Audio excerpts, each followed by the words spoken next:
All right, everyone. So hey, everyone. So this topic for me has been a long time coming.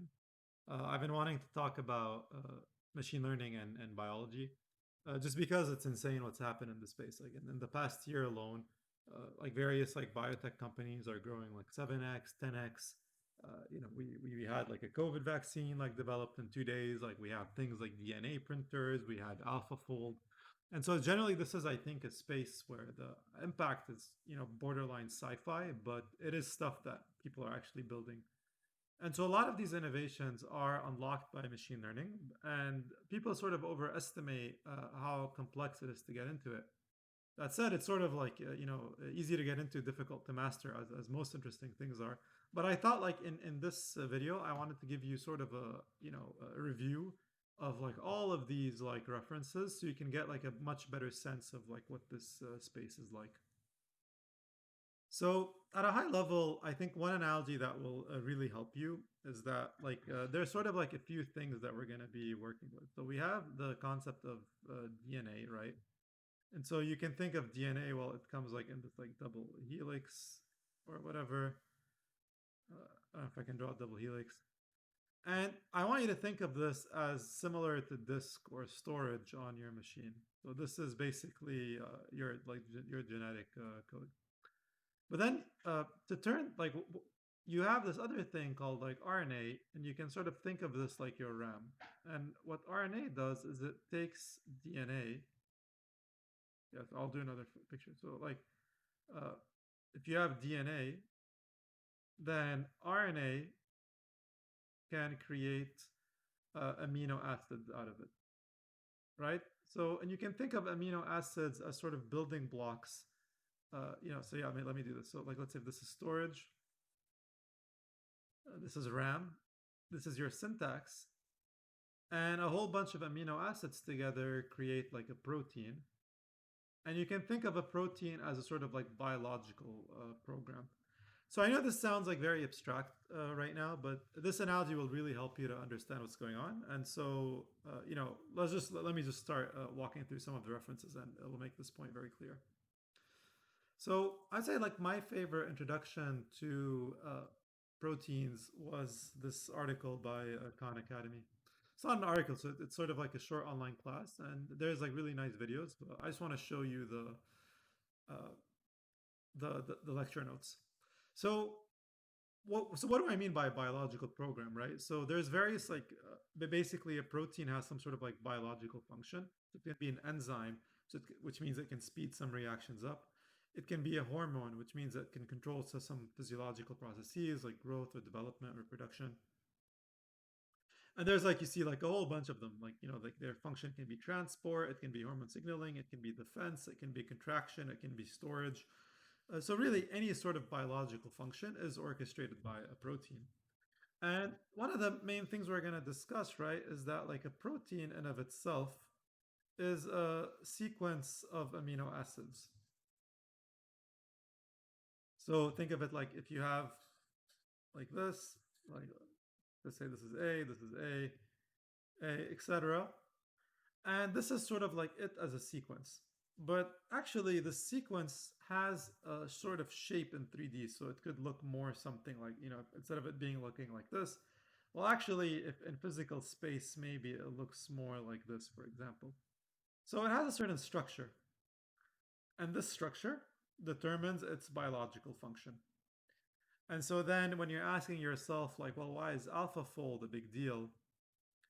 Because you can predict the structure, i.e., the function of a sequence. And the reason this is a big deal is because gene sequencing is cheap. There's like some machines that do it, and I'll show you what they are in a second. Whereas like predicting structure is expensive. So AlphaFold basically makes an expensive problem cheap, and this is why it's such a big technical innovation.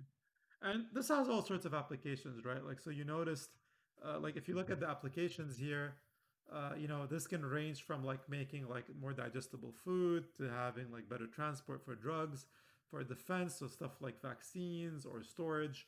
So like making crop like more resistant and better.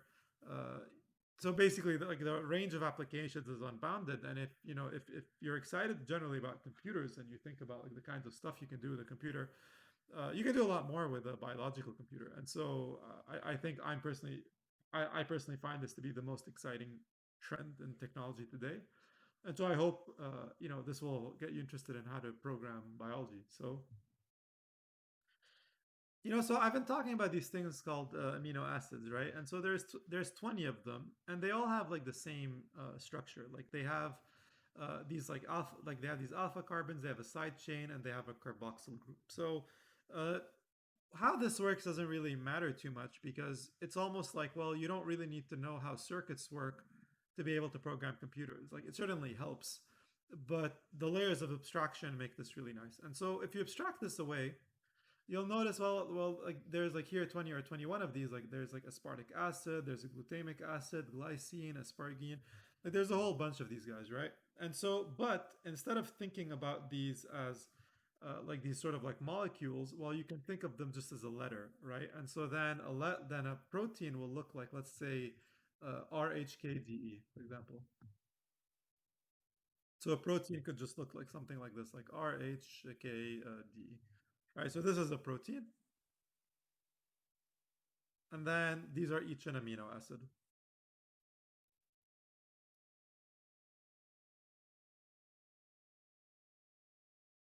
right? So zooming back out, we know basically DNA is important because it's sort of like a storage mechanism. RNA helps you create amino acids, which are basically like a vocabulary or a syntax for programs, biological programs, which are proteins and have all sorts of functions.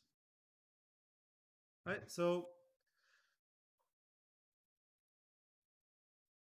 and when we talk about like the structure of proteins, there's sort of like a four kinds of structure that we typically think about, right? So far I already hinted at two forms of structure. So the first one is just the sequence, right? Like which amino acids come one after the other.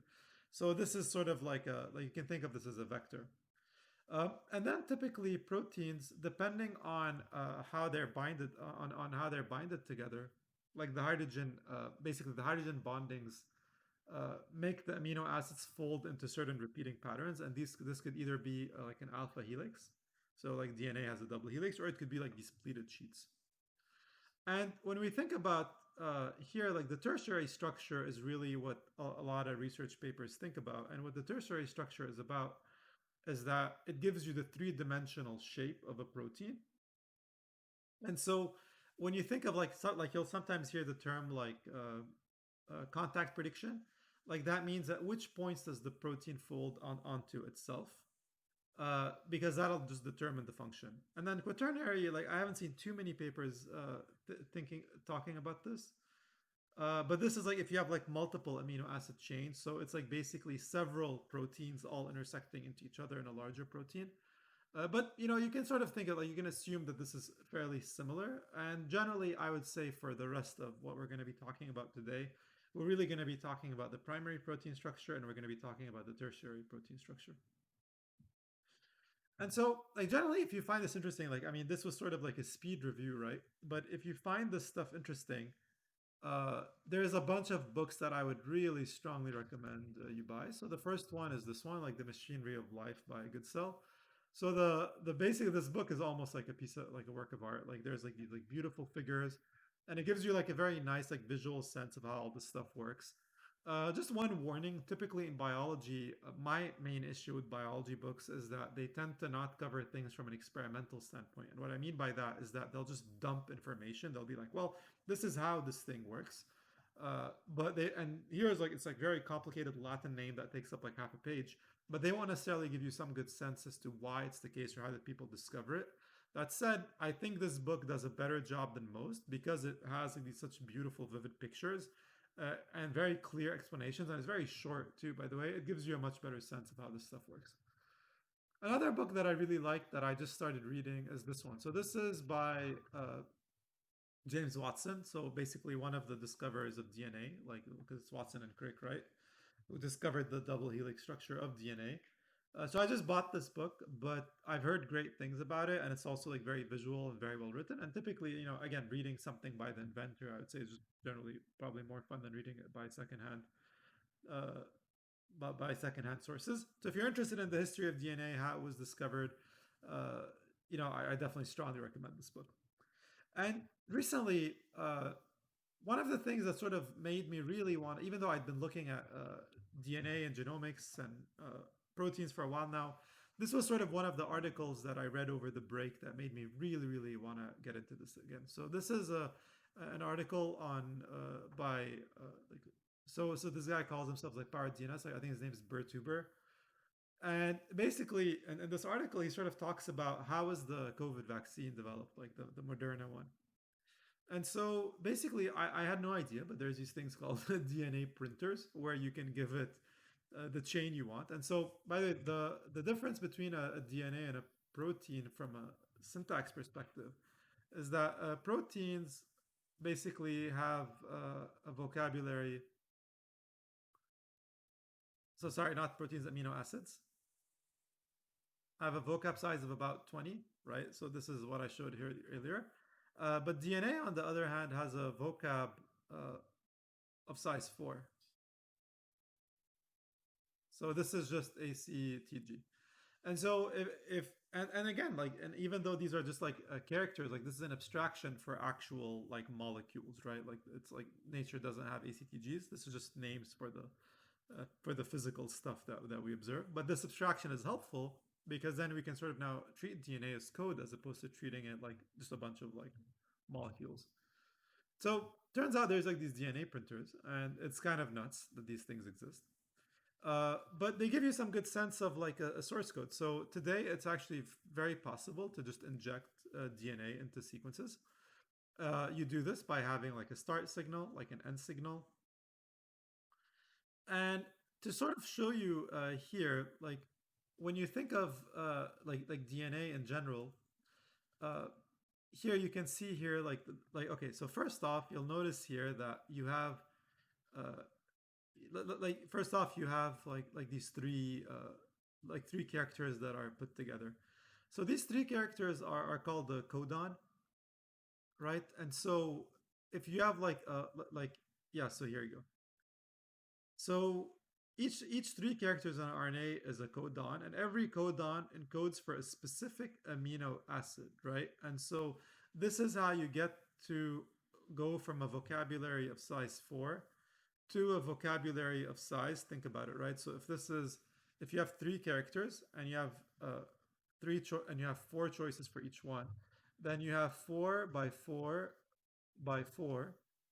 So you have potentially 64 different codons. Yeah, so it's right here. So 64 different codons you can encode, but there's only 20 different amino acids, which means that a lot of them end up being duplicates. And so this is what the table ends up looking like. And so there's a lot of duplication in nature in general. So this is, I think, a theme covered in Talib's like anti-fragile book.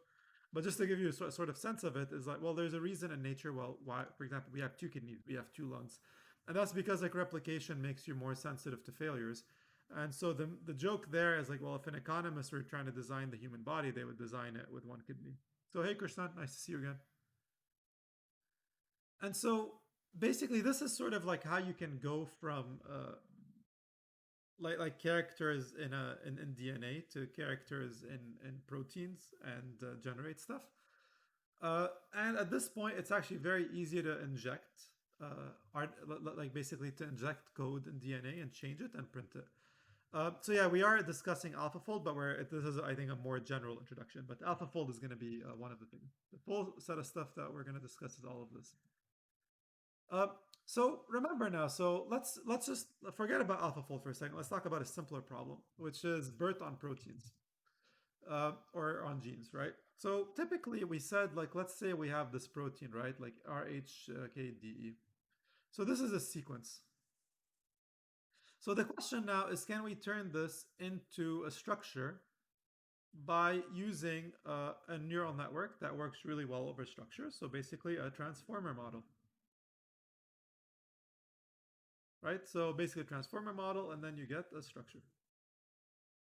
So how does this work exactly? And so what I liked about this approach is this was sort of like my introduction to this whole field, as in you don't need to understand what proteins or genes are to do this. You can just treat them as characters in a vocabulary and then just do this, right? So one example I wanted to show you, for example, is this was a recent Facebook research paper that does essentially BERT on proteins. And so you can see that they have like in their constants folder here, they just have like these all of these tokens. So these tokens, instead of being words or characters from the alphabet or characters from a dictionary or characters from a bunch of dictionaries, it's just like these 20 things. So if anything, doing language modeling on proteins is simpler than doing it on natural language because the vocabulary is much smaller. However, the structures you get are extremely complicated, and this is sort of like where this gets interesting. So the problem we're going to look at solving now is, given a sequence, right, can we predict the contact points using a transformer? So this is sort of like going to be how we're going to view this part of the problem. So as far as as far as I know, the first paper that sort of discussed this approach is this one. So this is some work by Salesforce Research and a bunch of other folks. So Jesse Vig, by the way, is one of the inventors of the Vig attention head visualization. So I have a separate stream just on that, so you should check it out.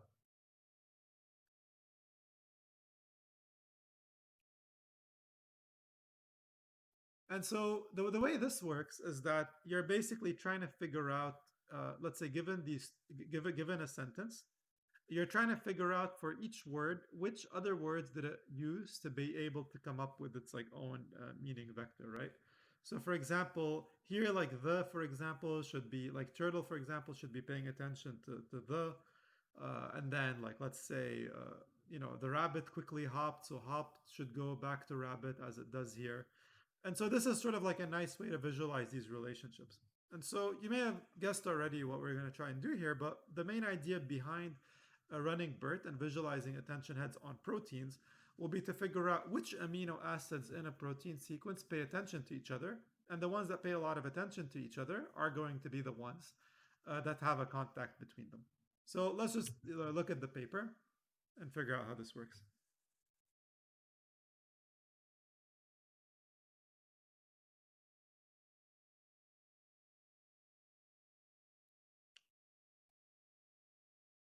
Right, so like I said, so here like you'll see like there's like a really nice like list of co-authors like Eamon Cheong and Richard Tush are very famous. I also think Jesse and Ali are very interesting to follow on Twitter, so you definitely should do that. And so here, so you can see, for example, like this is sort of like what a protein would look like. And then so sort of figuring out like where the contact or folds happen is sort of like where we're like what we're trying to do here. And for example, here, like they have like certain amino acids, and they can actually visualize, well, for a given amino acid, which other amino acid is it most paying attention to given like in each specific layer. So for example, here, for example, you can see that in this layer, there's like this very strong correlation. And then in this layer, there's a very strong correlation. So this gives you some sort of visual sense of how this works. And what's really interesting about it is that if you take the attention similarity of all amino acid pairs. So let's just take, for example, on average in the entire data set. Uh, yeah, so Gershon's asking, I thought Salesforce was some sort of a CRM company. I didn't know that they did this kind of research, right? So Salesforce Research has like world-class natural language processing researchers in general. And I think the reason they do is because they use their natural processing expertise to automatically do stuff in CRM. So for example, is this customer angry at me? Can I automatically extract entities? Can I figure out at which part of the life cycle a contract is? And so the reason why they ended up doing this, I believe, is because their NLP expertise ended up being very relevant at working with proteins. And I wouldn't say like that they're specifically in this paper, it's not like the protein work is world class. Like in the AlphaFold paper, I would definitely argue that it's world class in terms of what they're doing with proteins. But the benefit of this is this was sort of my entry point to this work, as in, well, I know some stuff about transformers. Uh, now I can do protein stuff.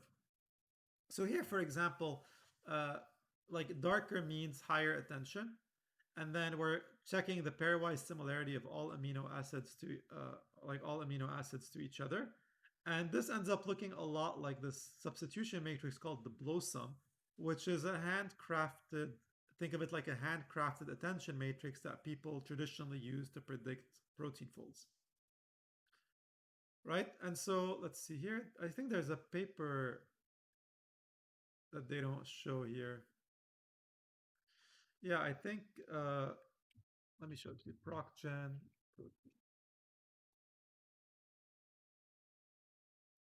So Brian McCann. Yeah, so Brian McCann recently left Facebook. He's working on search right now. But yeah, this is the paper I'm talking about that I also thought was very interesting.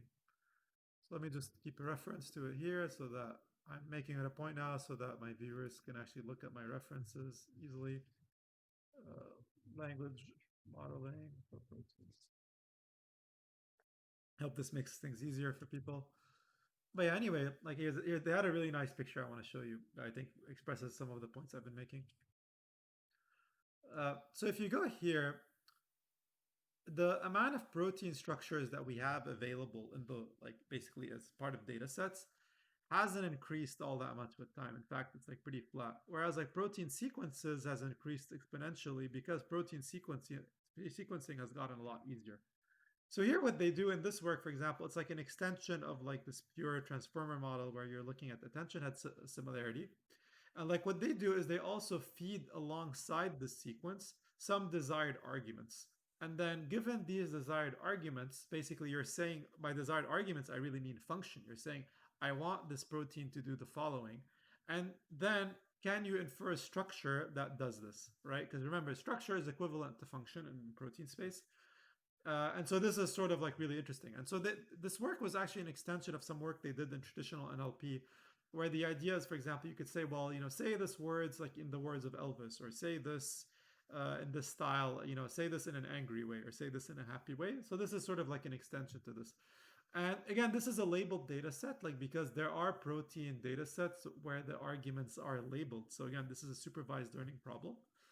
Um, so as part of your loss function, you would have like again like when you think of, because this sounds almost too simple, right? Like let's say R this is RHD KE, for example. Like this is your protein sequence.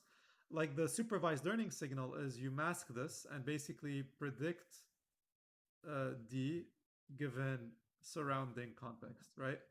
So transformer models are essentially a way to turn a problem that's unsupervised into a supervised learning problem. So then that's basically one part of your loss function, right? So this is, let's call this L1. And then L2 would basically be some arguments from a separate data set,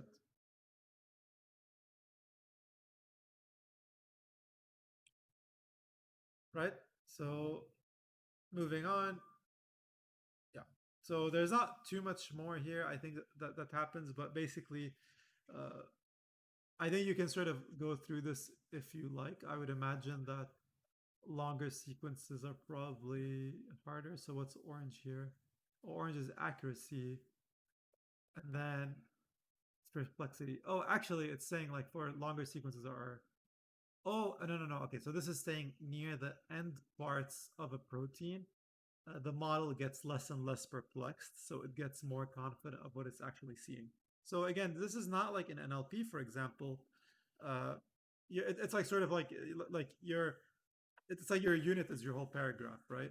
And so again, here as a number of conditioning tags also increases, the accuracy increases, which is very promising, right? Because it means that you're more likely to generate what you actually want. So let's just take a look at this like one last time here. Where was the paper?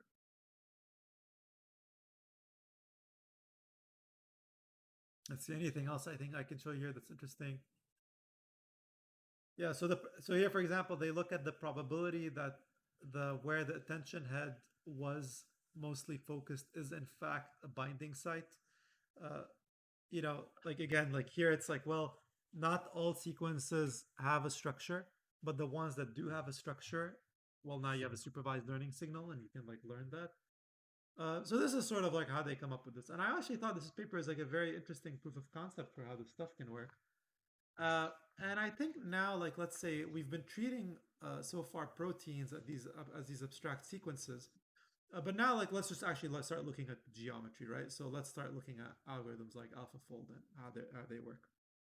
So I actually want to, before we talk about AlphaFold, I want to show you some easier examples, right? So this was, for example, a paper uh, by Michael Bronstein and a couple of other folks on basically what they call fast end-to-end learning on protein surfaces. So yesterday I had a separate stream about point clouds, and this wasn't a coincidence actually, because you can think of like a protein in a few ways, right? So you can think of it as a sequence, but if you look at it from the tertiary structure perspective, well, it's a 3D shape. And a 3D shape, you can also now think of it as a point cloud. Like imagine you're taking like a LiDAR for proteins, but LiDAR wouldn't work for it. It's a small, like, so it'd be X-ray crystallography, for example. And you're gonna get like what it looks like in space, right? And so now the problem is, can you do basically deep learning on these surfaces and point clouds? And the short of it is yes. Like basically here, the image that makes it very clear is here, where you have like point clouds where the distance function isn't purely Euclidean. It's basically based off of geodesic distance. Basically, you navigating, like imagine that you were like a tiny particle, like walking along the sides and twists of a protein. So this gives you like a better measure of distance in this space because like Euclidean space isn't that meaningful in this space. And using these distance measures, can you then predict contacts? And again, this is a supervised learning problem, right? So you're, instead of treating a protein as a sequence, you're treating it as a point cloud, but you still have a supervised learning signal that tells you where the binding sites are. Either these are manually placed or like some other machine learning algorithm has them, and then it all uses like what this data set called the protein data bank. So again, gives you like a very similar idea, and it's just like here the point I want to really try and make is that depending on the way you view your problem, like you can view the same protein problem in four different ways, and depending on how you view it, they're all supervised learning problems because you either have contacts, and when you don't have contacts, you can generate them. Right? And so now let's start talking about AlphaFold for a second. So with AlphaFold, there's this nice like tweet level summary of it. I'm not going to cover it because I actually I actually thought the best reference to understand what AlphaFold does was by Mohammed Al Quraishi. So let's go over his summary.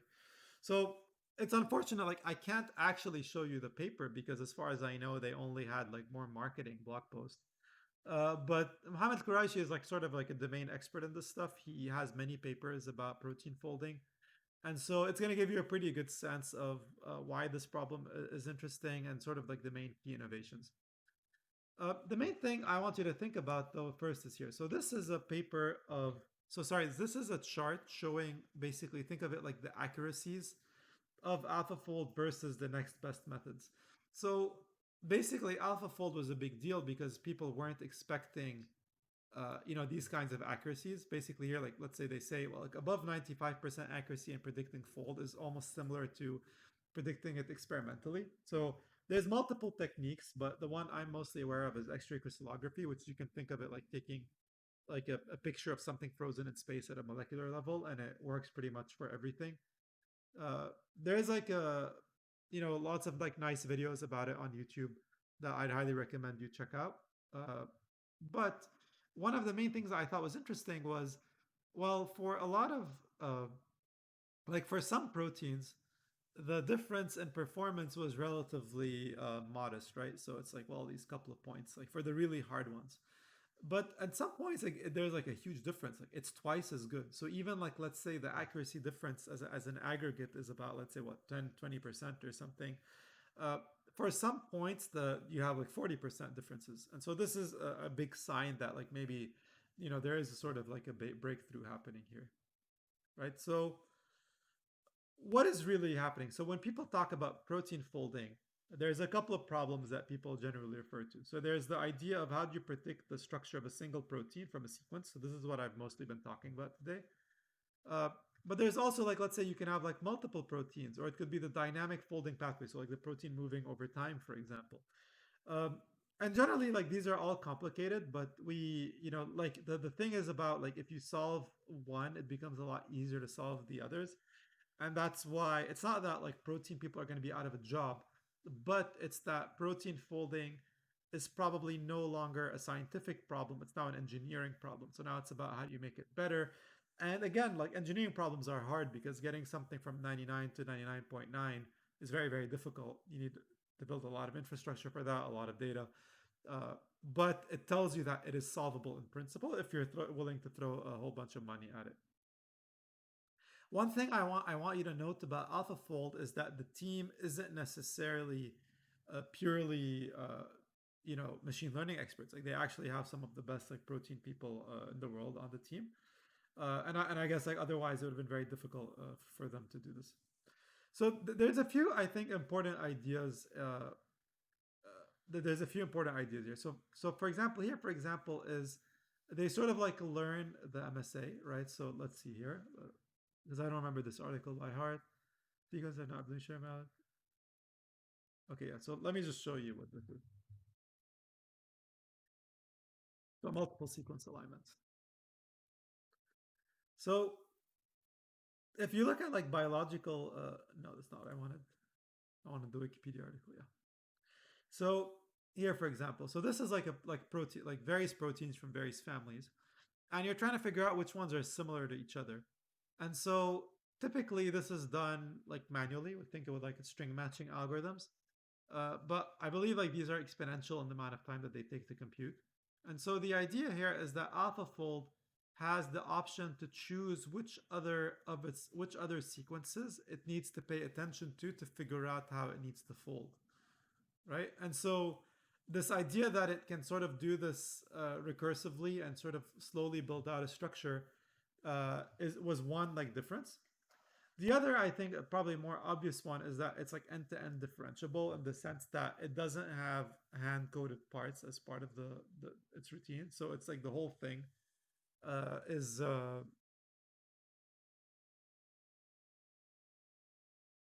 so yeah. So sorry. So I was reading a question. So what is your general take of scientific problems being converted or perceived as engineering problems? So do you think eventually this would make domain experts redundant?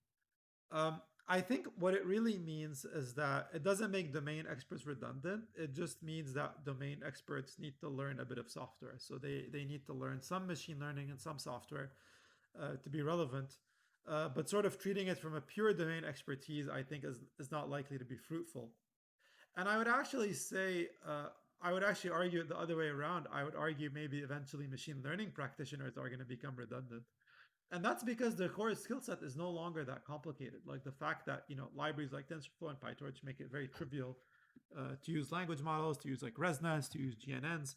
Like this is not that hard anymore. And so I think what's going to happen is that if you have some DevOps skills and basic software skills, you can learn the basics of applied machine learning.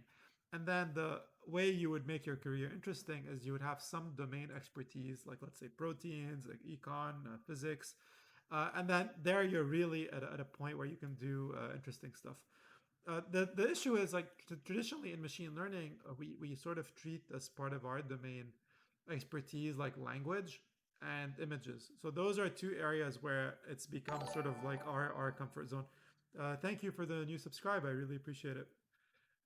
And so, but Sloopez, cool name. But yeah, so I generally think that this is why sort of going very deep and learning all the machine learning techniques, I think is not likely to be as productive as it was 10 years ago for some people and earlier in their careers.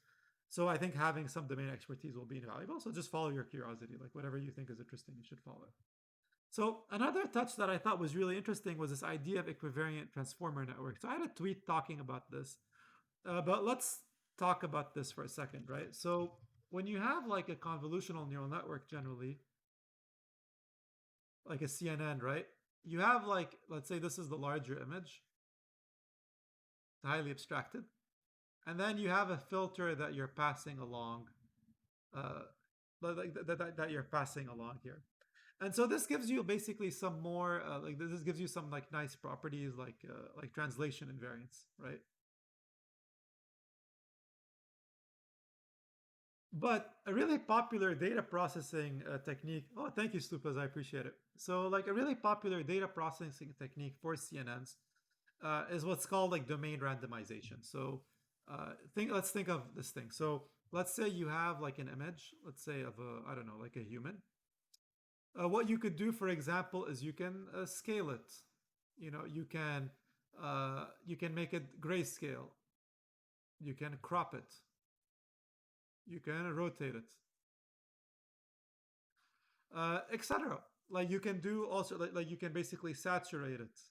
You could make it all gray, like all pink. That's what saturated means. So there's all sorts of data processing pre-processing techniques you can use that essentially fake how much data you're giving to your CNN. So as opposed to, let's say, having like 1,000 images that you feed to CNN, well, you could make this 1 billion that you feed to your CNN, and ideally this would make it generalize a lot better. And so here specifically with CNNs, like they do very well with translation invariance, but they don't necessarily have a good solution for rotation invariance. And so this is what SE3 networks are. So what's SE3? So I have like, this is more in my book, The Robot Overlord Manual. I talk about SE3, but SE3 is called like the special Euclidean group.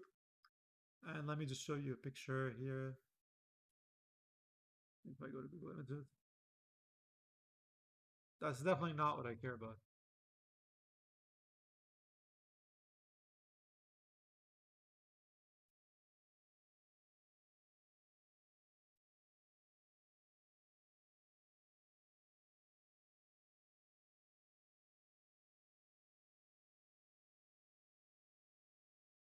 All right. So I know this image is kind of complicated to look at, but what I sort of want you to think about here is that, well, what's a group, right? Like, I did not expect us to be talking about group theory, but it's okay. So basically, group theory is the study of symmetry, right? So, for example, uh,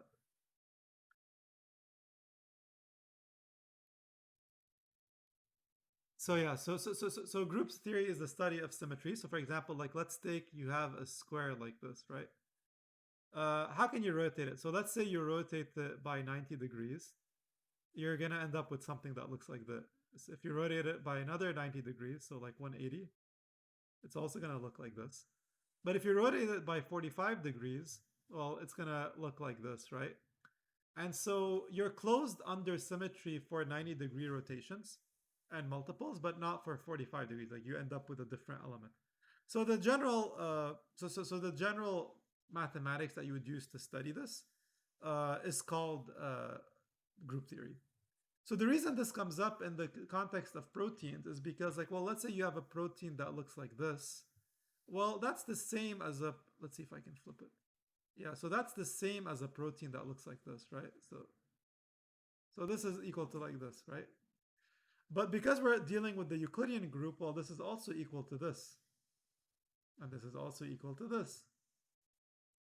So these are all the same protein under SE3.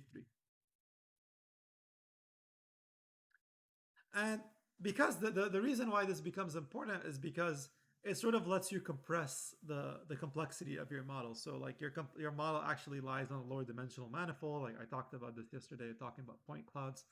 But the fact that these are all the same means that you have like less things that you need to discriminate between. And so you can basically add modules that instead of having a CNN would be an SE3 CNN. I will let you refer to the original paper. Maybe I'll discuss it. I had a tweet about the paper. There was an accessible blog post about it. Uh, but yeah, and so that's pretty much it. So actually, no, that's not it. Sorry. Like, let's go to the AlphaFold paper here. So I just want to end this on a note. So why is this all a big deal, right? So the reason why like making any sort of breakthrough in biology is a big deal is because one is you can synthesize proteins. So synthesizing proteins is a big deal because it means you can synthesize drugs, vaccines, crops, you know. So like we're going from like, okay, like here's a cat classifier to here's a cure for, like here's a cure for disease and how to reverse aging and how you can be immortal. And so obviously we're not there yet, but the fact that these problems are now like in reach that we can think about them, for me is the single most exciting thing going on in technology today. maybe alongside Bitcoin, even though Bitcoin is very simple and that's what makes it exciting. Um, but I generally think that this idea, like oh yeah, so there's like variants, like let's say variant prediction, uh, synthetic biology. So these are all variants of the protein folding problem, or like basically modules that build on top of the protein folding problem. But once that's solved, like again, more of these become engineering problems, and why this becomes exciting. And so remember, like really, the main thing is that we have a lot of sequences like this. We have a lot of sequences. These we don't have so much structures. We don't have so much. So the easier we can get to doing this, now we can sort of start synthesizing proteins with specific functions. And so I would highly encourage you, if you're interested in exploring this space, like sort of like an interesting project would be, you could just go to the protein data bank, right? So you can just go to the protein data bank and then you download some data from here. And then you can just go to Hugging Face and you can download a transformer and see what kind of good perf you can get with language modeling. And then once you're done with that, now start adding the geometric pieces, from like looking at geodesic distances, from looking at GNNs, to looking at equivariant transformers. So basically the sky's the limit, but this is sort of like the core foundation that you need. Like you have a transformer and then you have stuff that builds on top of it. So yeah, I know this was a lot. Like we covered like a shit ton of references, but I hope this was interesting to you. And remember, if you get confused, remember this analogy is very helpful when thinking about biology as a computational problem. Like DNA is storage, RNA is RAM, amino acids are like vocabulary or syntax, and then proteins are programs. And programs can do a whole lot in the biological world, a lot more than they can do in the physical world. So yeah, I hope this was interesting. If you enjoyed this, please make sure to subscribe. And if you have any suggestions for future videos, please let me know. And thank you.